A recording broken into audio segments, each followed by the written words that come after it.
പ്രിയപ്പെട്ട സുഹൃത്തുക്കളെ, ഏതാനും വർഷങ്ങൾക്ക് മുമ്പ് നമ്മൾ പഞ്ചാബ് എന്ന് പറഞ്ഞ സംസ്ഥാനത്തെക്കുറിച്ചിട്ട് നിരന്തരം വാർത്തകൾ കേൾക്കുമായിരുന്നു. ആ വാർത്തകളുടെയൊക്കെ അടിത്തറ എന്ന് പറയുന്നത്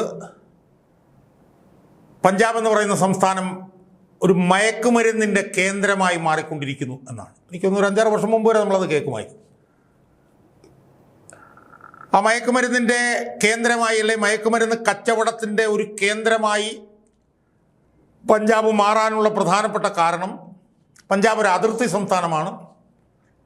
നൂറുകണക്കിന് കിലോമീറ്റർ പാകിസ്ഥാനുമായി അതിർത്തി പങ്കിടുന്ന ഒരു സംസ്ഥാനമാണ് പഞ്ചാബ്. ഞാൻ ഓർക്കുന്നുണ്ട്, അന്ന് കേട്ടത് വലിയ തോതിൽ ഈ മയക്കുമരുന്നൊക്കെ വലിയ കെട്ടുകളാക്കി പാകിസ്ഥാൻ്റെ അതിർത്തിയിൽ നിന്ന് പഞ്ചാബിൻ്റെ അതിർത്തിയിലേക്ക് എറിയപ്പെട്ടു വരുന്നത് ഉൾപ്പെടെ നമ്മൾ കേട്ടിട്ടുണ്ട്. എന്തായാലും പഞ്ചാബ് വലിയ തോതിൽ മയക്കുമരുന്ന് കച്ചവടത്തിൻ്റെ ഇന്ത്യയിലെ ഒരു കേന്ദ്രമായി മാറിക്കൊണ്ടിരിക്കുകയായിരുന്നു.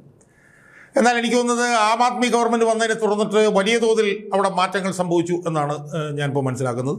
ഇന്ന് ഇന്ത്യയിലെ മയക്കുമരുന്ന് കേന്ദ്രമാണ് പഞ്ചാബ് എന്നുള്ള നിലയിലുള്ള വാർത്തകളൊന്നും നമ്മളത്ര കാര്യമായിട്ട് നമ്മൾ കാണാറില്ല. സുഹൃത്തുക്കളെ, ഞാൻ പഞ്ചാബിനെ കുറിച്ചിട്ട് ഇപ്പോൾ സൂചിപ്പിക്കാനുള്ള ഒരു കാര്യം, അതിനുള്ള ഒരു സാഹചര്യം പഞ്ചാബിനെ കേരളവുമായി ഒന്ന് താരതമ്യം ചെയ്യാനാണ്. പഞ്ചാബിൻ്റെ പോലെ ഒരു ഭൂമിശാസ്ത്രപരമായിട്ടുള്ള ഒരു തരത്തിലുള്ള ഒരു സംസ്ഥാനമല്ല കേരളം. മറ്റേ ഒരു രാജ്യവുമായി അതിർത്തി പങ്കിടുന്ന ഒരു സാഹചര്യമൊന്നും കേരളത്തിലില്ല.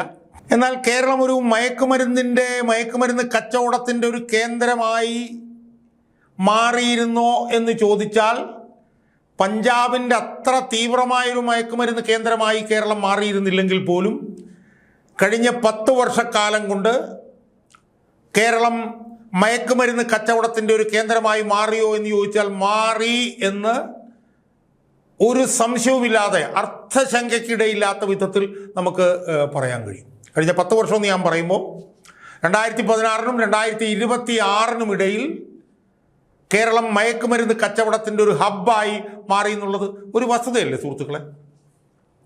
2016 മുതൽ 2026 വരെ എന്ന് പറയുമ്പോൾ 2 ഇടതുപക്ഷ ഗവൺമെൻറ്റുകൾ, പിണറായി വിജയൻ എന്ന് പറയുന്ന ആ ഏകാധിപതിയുടെ കീഴിൽ ഭരിക്കപ്പെട്ടിരുന്ന ആ ഒരു 10 കാലത്താണ് കേരളം മയക്കുമരുന്നിൻ്റെ വലിയൊരു കേന്ദ്രമായി മാറിയത്. CPM-ൻ്റെ നേതാക്കന്മാരെ പോലും, ഷാനവാസ് എന്ന് പറഞ്ഞൊരുത്തനെ ആലപ്പുഴയിൽ മയക്കുമരുന്ന് കച്ചവടവുമായി ബന്ധപ്പെട്ട് പിടിച്ച് പുറത്താക്കുകയും പിന്നീട് പാർട്ടിയിലേക്ക് തിരിച്ചു കൊണ്ടുവന്നൊക്കെ ഉൾപ്പെടെ എത്രയോ വിഷയങ്ങൾ നമ്മൾ കേട്ടു. 2016-നും 2026-നും ഇടയ്ക്ക് മയക്കുമരുന്നെന്ന് പറയുന്ന ഈ വിപത്തിൽ നിന്ന് സംസ്ഥാനത്തെ രക്ഷിക്കാൻ വേണ്ടിയിട്ട് ഒരു പ്രവർത്തനവും ഈ പിണറായി വിജയൻ എന്ന് പറഞ്ഞാൽ ഈ ഏകാധിപതിയുടെ കീഴിൽ നടന്നിരുന്നില്ല എന്നുള്ളത് നമുക്ക് അറിയാത്ത കാര്യമായിരുന്നു. ആ 10 വർഷത്തിനിടയിൽ കേരളം വലിയ തോതിൽ മയക്കുമരുന്ന് കച്ചവടത്തിൻ്റെ ഒരു കേന്ദ്രമായി നിശബ്ദമായി അടിത്തട്ടിൽ ഇങ്ങനെ മാറിക്കൊണ്ടിരിക്കുകയായിരുന്നു. മദ്യം എന്ന വിപത്തിനെ കുറിച്ചിട്ടാണ് ചർച്ചകളൊക്കെ നടന്നുകൊണ്ടിരുന്നത്. പക്ഷേ ആ ചർച്ചകളൊക്കെ നടക്കുമ്പോഴും നിശബ്ദമായി ഈ മയക്കുമരുന്ന് മാഫിയ കേരളത്തെ അവരുടെ കൈപ്പിടിയിൽ ഒതുക്കിക്കൊണ്ടിരിക്കുകയായിരുന്നു. മയക്കുമരുന്ന് ഏതൊക്കെ രീതിയിലുള്ളതാണ്, എങ്ങനെയൊക്കെയാണെന്നൊന്നും ഞാൻ പറയുന്നില്ല. പക്ഷേ മയക്കുമരുന്നിൻ്റെ സ്വാധീനം ഈ കഴിഞ്ഞ 10 വർഷത്തിനിടയിൽ വലിയ തോതിൽ വർദ്ധിച്ചു. CPM-ൻ്റെ നേതൃത്വത്തിലുള്ള ഗവൺമെൻറ്റുകൾ അതിൻ്റെ തീവ്രത കുറയ്ക്കാൻ വേണ്ടിയിട്ട് ഒന്നും ചെയ്തില്ല. മയക്കുമരുന്ന് സമൂഹത്തിലെ പ്രായപൂർത്തിയായവരെ മാത്രമല്ല, കോളേജ് വിദ്യാർത്ഥികൾ, സ്കൂൾ വിദ്യാർത്ഥികൾ, വിദ്യാർത്ഥിനികൾ ഉൾപ്പെടെയുള്ള വിഭാഗത്തിനിടയിലേക്ക് വലിയ തോതിൽ അതിൻ്റെ ഈ കിനാവള്ളിയുടെ കൈകൾ ഇങ്ങനെ ഇല്ലാതാക്കുന്ന പോലെ കേരള സമൂഹത്തെ അടിച്ചമർത്തി ഇല്ലാതാക്കിക്കൊണ്ടിരിക്കുകയായിരുന്നു.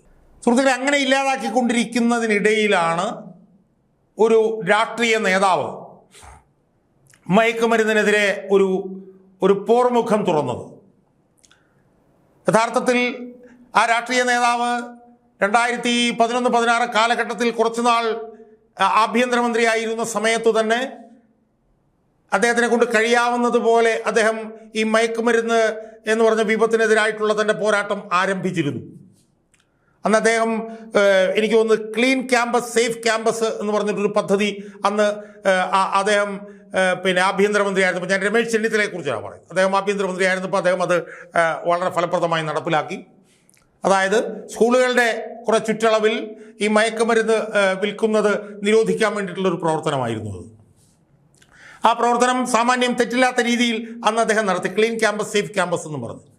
പക്ഷേ 2016 പിണറായി വന്നതിനെ തുടർന്ന് ആ പദ്ധതിയൊക്കെ അവസാനിച്ചു. പിന്നീട് കാര്യമായിട്ടൊന്നും നടന്നില്ല.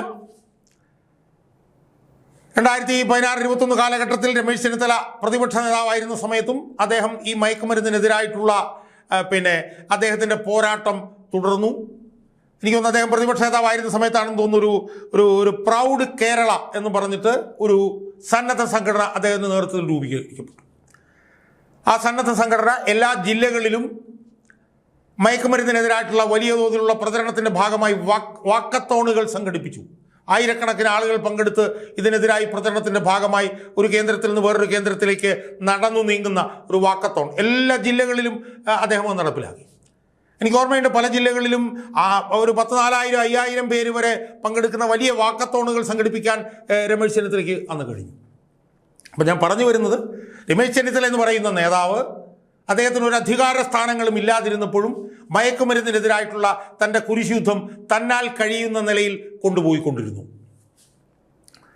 അദ്ദേഹം 2026 അദ്ദേഹം ആഭ്യന്തര വിജിലൻസ് മന്ത്രിയായി അദ്ദേഹം ചുമതലയേറ്റ നിമിഷത്തിൽ തന്നെ അദ്ദേഹം കേരളത്തെ മയക്കുമരുന്ന് മുക്തമാക്കാൻ വേണ്ടിയിട്ട് ഓപ്പറേഷൻ തൂഫാൻ എന്ന് പറഞ്ഞിട്ടുള്ള ഒരു പദ്ധതി അദ്ദേഹം ആരംഭിച്ചു. എനിക്കൊന്ന് അദ്ദേഹം ആഭ്യന്തരമന്ത്രിയായ ഏതാനും മണിക്കൂറുകൾക്കുള്ളിൽ തന്നെ അദ്ദേഹം ഈ ഓപ്പറേഷൻ തൂഫാൻ എന്ന് പറഞ്ഞിട്ടൊരു പദ്ധതി രൂപീകരിച്ച് അതുമായിട്ട് അദ്ദേഹം തൻ്റെ പോരാട്ടം തുറന്നു. പോരാട്ടം തുടരുകയല്ല, പോരാട്ടം തുറക്കുകയല്ല ചെയ്തു. നേരത്തെ അദ്ദേഹം നടത്തിയിട്ടുള്ള മയക്കുമരുന്നിനെതിരായിട്ടുള്ള പോരാട്ടം അദ്ദേഹം ആഭ്യന്തരമന്ത്രിയായപ്പോൾ കൂടുതൽ ശക്തിയോടും വീറോടും കൂടി അദ്ദേഹം അത് തുടർന്നു എന്ന് പറഞ്ഞാൽ അദ്ദേഹം ആഭ്യന്തരമന്ത്രിയായപ്പോൾ അദ്ദേഹത്തിന് അധികാരവും കൂടി കിട്ടിയല്ലോ. ആ അധികാരം ഉപയോഗിച്ച് മയക്കുമരുന്നിനെതിരായിട്ടുള്ള അതിശക്തമായിട്ടുള്ള ഒരു പോർമുഖം രമേശ് ചെന്നിത്തല തുറക്കുന്നതാണ് നമ്മൾ പിന്നീട് കണ്ടത്. ആ പോരാട്ടത്തിൻ്റെ ഭാഗമായി ഇന്നിപ്പോൾ ഈ ഗവൺമെൻറ് 2 മാസം പൂർത്തിയാക്കുമ്പോൾ ഈ വി ഡി സതീശൻ സർക്കാരിന് ജനങ്ങളോട് കാര്യകാരണ സഹിതം പറയാനുള്ള ഏറ്റവും പ്രധാനപ്പെട്ട ഒരു കാര്യം എന്ന് പറയുന്നത് തൂഫാനാണെന്നുള്ള കാര്യത്തിൽ ആർക്കാണ് സുഹൃത്തുക്കളെ സംശയം? ഇപ്പോൾ സ്ത്രീകളുടെ സൗജന്യ യാത്ര ഇതുപോലുള്ള പദ്ധതികളുണ്ട്, ഇല്ലെന്നൊന്നും ഞാൻ പറയുന്നില്ല, അതൊക്കെ പ്രധാനമാണെങ്കിൽ പോലും മയക്കുമരുന്ന് പറയുന്ന വിപത്തിനെതിരായി ആഭ്യന്തരമന്ത്രിയായിട്ടുള്ള രമേശ് ചെന്നിത്തലയുടെ നേതൃത്വത്തിലുള്ള തൂഫാൻ എന്ന് പറഞ്ഞ പദ്ധതിയാണ് വി ഡി സതീശൻ സർക്കാരിന് ധൈര്യപൂർവ്വം ജനങ്ങളോട് പറയാവുന്നൊരു പദ്ധതിയായിട്ട് ഇപ്പോൾ മാറിയിരിക്കുന്നത്. ഞാനതിൻ്റെ കണക്കുകളിലേക്കൊന്നും പോകുന്നില്ല, എനിക്കിവിടെ കണക്കിൽ കിട്ടി, ഞാൻ ആ കണക്കുകളിലേക്കൊന്നും കൂടുതൽ പോകുന്നില്ല. എന്ന് പറഞ്ഞാൽ 16,000 കേസുകൾ പിടിച്ചു, 17,000 പേരെ അറസ്റ്റ് ചെയ്തു എന്നൊക്കെ ഉള്ള കണക്കുകളൊക്കെ ഉണ്ട്. ആ കണക്കുകളിലേക്കൊന്നും ഞാൻ പോകുന്നില്ല. കാരണം വെച്ചാൽ ഒരു ഡ്രൈവ് നടക്കുമ്പോൾ സ്വാഭാവികമായും കൂടുതൽ ആളുകൾ അറസ്റ്റ് ചെയ്യപ്പെടും, കൂടുതൽ കേസുകൾ പിടിക്കപ്പെടും, അതൊക്കെ സ്വാഭാവികമാണ്. പക്ഷേ അതൊരു ഡ്രൈവ് നടക്കുന്നതിൻ്റെ ഭാഗമായിട്ടാണെന്ന് വേണേൽ പറയാം. ഉദാഹരണത്തിന് 1 മാസം കൊണ്ട് അത് 30 കോടി രൂപയുടെ മറ്റോ മയക്കുമരുന്ന് പിടിച്ചു എന്നാണ് പറയുന്നത്. ചെറിയ കാര്യമൊന്നുമില്ല, വലിയ നേട്ടമാണത്. അതായത് വിൽക്കപ്പെടുന്നതിൻ്റെ 10% പിടിക്കപ്പെടുന്നതെന്ന് പറഞ്ഞു കഴിഞ്ഞാൽ 1 മാസം ഏതാണ്ട് 300 കോടി രൂപയുടെ മയക്കുമരുന്ന് വിൽക്കുമ്പോഴാണ് 30 കോടി രൂപ പിടിച്ചു. 30 കോടി രൂപ പിടിച്ചു. അതിൻ്റെ ഇൻഡിവിജ്വലായിട്ട് അദ്ദേഹത്തിനുണ്ടായിട്ടുള്ള ആ പദ്ധതിക്കുണ്ടായിട്ടുള്ള നേട്ടത്തെക്കുറിച്ചൊന്നും ഞാൻ കൂടുതൽ ഇവിടെ പറയുന്നില്ല. പക്ഷേ മയക്കുമരുന്ന് എന്ന് പറഞ്ഞ വിപത്തിനെതിരെ രമേശ് ചെന്നിത്തല എന്ന് പറഞ്ഞ ആഭ്യന്തരമന്ത്രിക്ക് 2 മാസം കൊണ്ട് വലിയ പോരാട്ട വിജയങ്ങൾ ഉണ്ടാക്കാൻ കഴിഞ്ഞു എന്നുള്ള കാര്യത്തിൽ യാതൊരു തർക്കവുമില്ല സുഹൃത്തുക്കളെ. ഒരർത്ഥത്തിൽ പറഞ്ഞാൽ മദ്യവിപത്തിനേക്കാൾ അപകടകാരിയാണ് മയക്കുമരുന്നിൻ്റെ വിപത്ത്. അതിൻ്റെ കാര്യകാരണ സഹിതമൊന്നും ഞാനതിപ്പോൾ വിശദീകരിക്കുന്നില്ല, നമുക്ക് എല്ലാവർക്കും അറിയാവുന്നതാണ്. മദ്യം യഥാർത്ഥത്തിൽ കൂടുതലും പ്രായപൂർത്തിയായവരെയാണ് ബാധിക്കുന്നതെങ്കിൽ മയക്കുമരുന്ന് പ്രായപൂർത്തിയായവരെ മാത്രമല്ല, പുരുഷന്മാരെയും സ്ത്രീകളെയും മാത്രമല്ല, കോളേജിൽ പഠിക്കുന്ന കുട്ടികളെ മാത്രമല്ല, സ്കൂളുകളിൽ പഠിക്കുന്ന കുട്ടികളെ പോലും ഈ മയക്കുമരുന്ന് വലിയ തോതിൽ ഇപ്പോൾ ബാധിച്ചുകൊണ്ടിരിക്കുകയല്ലേ സുഹൃത്തുക്കളെ. മയക്കുമരുന്ന് മാഫിയയുടെ സ്വാധീനം വലിയ തോതിൽ വർദ്ധിച്ചുകൊണ്ടിരിക്കുകയല്ലേ. അപ്പോൾ ആ മയക്കുമരുന്ന് മാഫിയയ്ക്കെതിരായിട്ടും ആ മയക്കുമരുന്ന് എന്ന് പറഞ്ഞ വിപത്തിനെതിരായിട്ടും ആഭ്യന്തരമന്ത്രി രമേശ് ചെന്നിത്തല നടത്തിക്കൊണ്ടിരിക്കുന്ന ഈ ഐതിഹാസികമായിട്ടുള്ള പോരാട്ടം, ഐതിഹാസികം എന്ന് തന്നെ അതിനെ നമുക്ക് വളരെ എളുപ്പത്തിൽ നമുക്കതിനെ പറയാം. യഥാർത്ഥത്തിൽ രമേശ് ചെന്നിത്തല നടത്തിക്കൊണ്ടിരിക്കുന്ന ഈ പോരാട്ടം ഈ തലമുറയ്ക്ക് വേണ്ടിയല്ല, അടുത്ത തലമുറയ്ക്ക് വേണ്ടി കൂടിയുള്ള ഒരു പോരാട്ടമാണ് എന്ന് എനിക്ക് സൂചിപ്പിക്കാനുള്ളത്. 2 മാസം കൊണ്ട് വലിയ പോരാട്ട വിജയം രമേശ് ചെന്നിത്തലയ്ക്ക് ഈ ഈ ഈ ഓപ്പറേഷൻ തൂഫാൻ വഴി ഉണ്ടാക്കാൻ കഴിഞ്ഞു എന്നുള്ള കാര്യത്തിൽ എനിക്ക് തോന്നുന്നില്ല. അത് പലതിലുമൊക്കെ തന്നെ ഈ പബ്ലിക് റിലേഷൻസിൻ്റെ എലമെൻ്റ് ഒക്കെ ഉണ്ട്. അതിലൊന്നും എനിക്ക് വലിയ യോജിപ്പൊന്നുമില്ല. പിന്നെ സിനിമാ നടന്മാരെ ഇറക്കുന്നു, അതൊക്കെ നമുക്ക് പബ്ലിക് റിലേഷൻസിന് വേണ്ടി ചെയ്യാം. അതൊന്നും വലിയ കാര്യമാണെന്ന് എനിക്ക് തോന്നുന്നില്ല. പക്ഷേ അടിസ്ഥാനപരമായി കേരളം എന്ന് പറയുന്ന നമ്മുടെ സംസ്ഥാനത്തെ ലഹരി വിമുക്തമാക്കാൻ വേണ്ടി ആഭ്യന്തര വിജിലൻസ് മന്ത്രി രമേശ് ചെന്നിത്തലയുടെ നേതൃത്വത്തിൽ നടത്തിക്കൊണ്ടിരിക്കുന്ന ഈ ഓപ്പറേഷൻ തൂഫാൻ എന്ന് പറഞ്ഞിട്ടുള്ള പദ്ധതി, ഇത് ഒരു ഐതിഹാസികമായിട്ടുള്ള ഒരു പദ്ധതിയാണ് എന്നാണ് എനിക്ക് സൂചിപ്പിക്കാനുള്ളത്. രമേശ് ചെന്നിത്തല നടത്തുന്ന ഈ പോരാട്ടം യഥാർത്ഥത്തിൽ കേരളത്തിലെ ജനങ്ങളാകെ ഏറ്റെടുക്കേണ്ട ഒരു പോരാട്ടമാണ് എന്നാണ് എനിക്ക് സൂചിപ്പിക്കാനുള്ളത്. ഇതൊരൊറ്റയാൾ പോരാട്ടമായി ഒരിക്കൽ മാറാൻ പാടില്ല. ഇത് വലിയ ഫാൻഫെയറോടുകൂടി കൊട്ടും കുരവയോടുകൂടി ആരംഭിച്ചിട്ട് എവിടെയെങ്കിലും പോയി തീരേണ്ട ഒരു പദ്ധതിയല്ല. നമുക്കറിയാം, ഇടതുപക്ഷത്തിൻ്റെ കാലത്ത് കൊണ്ടുവന്ന വലിയ കൊട്ടും കുരവയോടും കൂടി കൊണ്ടുവന്ന ജനകീയാസൂത്രണ പദ്ധതിയുണ്ട്. തുടങ്ങിയപ്പോൾ വലിയ കൊട്ടും കുരവയായിരുന്നു, എവിടെയോ പോയി അവസാനിച്ചു. സാക്ഷരതാ പ്രസ്ഥാനം വലിയ കൊട്ടും കുരവയോടുകൂടി തുറന്നു, എവിടെയോ പോയി അവസാനിച്ചു. അങ്ങനെ തീരേണ്ട ഒരു പദ്ധതി അല്ല ഈ ഓപ്പറേഷൻ തൂഫാൻ എന്നാണ് എനിക്ക് സൂചിപ്പിക്കാനുള്ളത്. അതുകൊണ്ട് ഈ പദ്ധതി ആവിഷ്കരിച്ച് മുന്നോട്ട് പോകുന്ന രമേശ് ചെന്നിത്തല എന്ന് പറഞ്ഞ ആഭ്യന്തരമന്ത്രിയെ നമുക്ക് അഭിനന്ദിക്കാതിരിക്കാൻ നമുക്ക് ഒരിക്കലും കഴിയില്ല. എല്ലാ ശക്തിയും ഉപയോഗിച്ചുകൊണ്ട് ഈ പദ്ധതിയുമായി രമേശ് ചെന്നിത്തല മുന്നോട്ട് പോകണം എന്നാണ് എനിക്ക് സൂചിപ്പിക്കാനുള്ളത്. 2 മാസക്കാലം നമ്മൾ നോക്കുമ്പം വിവാദങ്ങൾക്ക് പുറത്ത് വിവാദത്തിലൂടെ ഈ സർക്കാർ മുന്നോട്ട് പോകുമ്പോഴും അതിനിടയിൽ ഒരു വലിയ രജതരേഖയായി ഉയർന്നു നിൽക്കുന്ന ഒരു വലിയ പദ്ധതിയാണ് തൂഫാൻ എന്ന് പറയുന്ന ഈ മയക്കുമരുന്നിനെതിരായിട്ടുള്ള ഈ പോർമുഖം തുറന്നിട്ടുള്ള ഈ പദ്ധതി എന്നുള്ള കാര്യത്തിൽ യാതൊരു സംശയവുമില്ല. അതുകൊണ്ട് കേരളത്തെ മയക്കുമരുന്ന് വിമുക്തമാക്കാൻ ആഭ്യന്തരമന്ത്രി രമേശ് ചെന്നിത്തല നടത്തിക്കൊണ്ടിരിക്കുന്ന ഈ പദ്ധതിക്ക് നമ്മളെല്ലാ ജനങ്ങളും, രാഷ്ട്രീയ കക്ഷി ഭേദമന്യേയുള്ള എല്ലാ ജനങ്ങളും അകമഴിഞ്ഞ പിന്തുണ നൽകി ഈ പദ്ധതിയെ വലിയൊരു വിജയമാക്കി മാറ്റുകയും കഴിയുമെങ്കിൽ 1 വർഷത്തിനുള്ളിൽ തന്നെ, എനിക്കതാണ് രമേശ് ചെന്നിത്തലയോട് സൂചിപ്പിക്കും, 1 വർഷത്തിനുള്ളിൽ തന്നെ കേരളത്തെ ലഹരി വിമുക്ത, ഇന്ത്യയിൽ ആദ്യത്തെ ലഹരി വിമുക്ത പദ്ധതിയാക്കാൻ വേണ്ടിയിട്ടുള്ള ഒരു ശ്രമമായിരിക്കണം ആഭ്യന്തരമന്ത്രിയായിട്ടുള്ള രമേശ് ചെന്നിത്തല നടത്തേണ്ടത് എന്നാണ് എനിക്ക് അദ്ദേഹത്തോട് ഈ അവസരത്തിൽ സൂചിപ്പിക്കാനുള്ളത്.